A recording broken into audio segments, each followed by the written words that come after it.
Story 1. Thomas, Emily and the Coaches.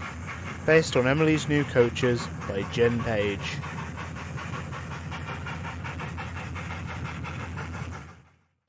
It was a splendid day on the island of Sodor. Thomas was heading back to the yards. A new engine had arrived and he wanted to say hello. The engine was beautiful, with shiny emerald green paint and a big gleaming brass safety valve. Shomish, reach Emily, said the Fat Controller. Hello, Emily, smiled Thomas. Hello to you. Shomish, please show Emily to the sheds, the Fat Controller boomed. Tomorrow, Emily, you'll start taking passengers on the main line. Yes, sir, said the two engines, and they puffed away. You're a rather interesting design, commented Thomas.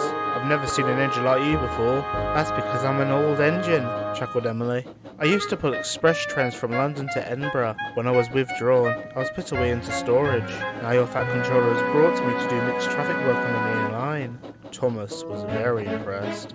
The next morning, Emily headed to the yards to collect some coaches for her morning train. She backed down onto two small ones. These aren't your sorts of coaches, said her driver, but I suppose they'll do.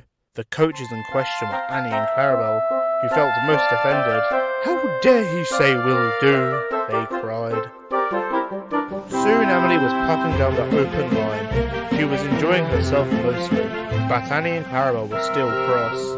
How dare he say will do, how dare he say will do, they grumbled. Soon Emily saw Thomas coming past with the goods train. Hello, Thomas, she called. But Thomas was cross. Those are my coaches, he cried. Give them back. But Emily didn't hear Thomas. She went on her way. She was rather confused though. I wonder what his problem was. Then Emily passed Edward. He was so taken aback by seeing Annie and Harold behind her, he forgot to whistle hello. Then she saw James, who gave her a dirty look when he noticed Annie and Clarabelle. He didn't whistle back either. Emily couldn't understand why they were being so unfriendly. She felt very upset.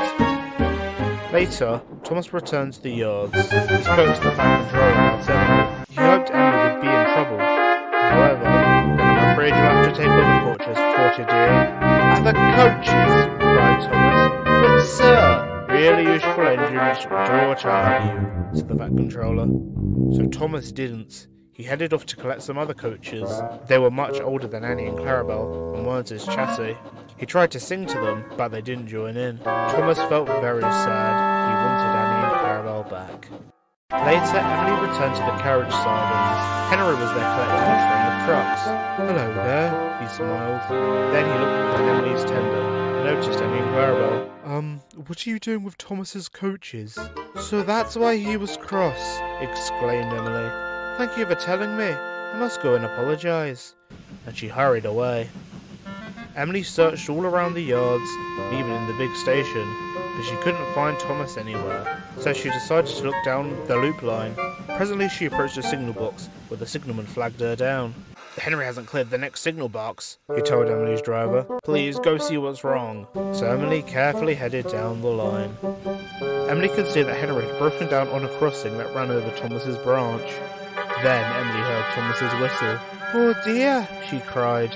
Thomas was steaming along with his passenger train, grumbling as he went. Don't want new coaches, don't want new coaches. He then looked up and gasped. He could see Henry standing on the crossing, and he knew he could never stop in time. Oh help! Cried Henry in fright.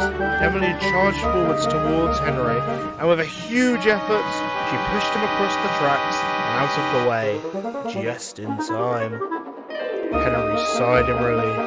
Thanks, he smiled. No problem, panted Emily. She was rather shaken. That night the Fat Controller praised Emily. Well done, you were a very brave engine. The bravest, chuffed Henry. Emily smiled happily and looked over to Thomas. Thomas, I'm sorry I took Annie and Clarabelle, she said. And I'm sorry I was cross. I was just being silly, apologised Thomas. Friends,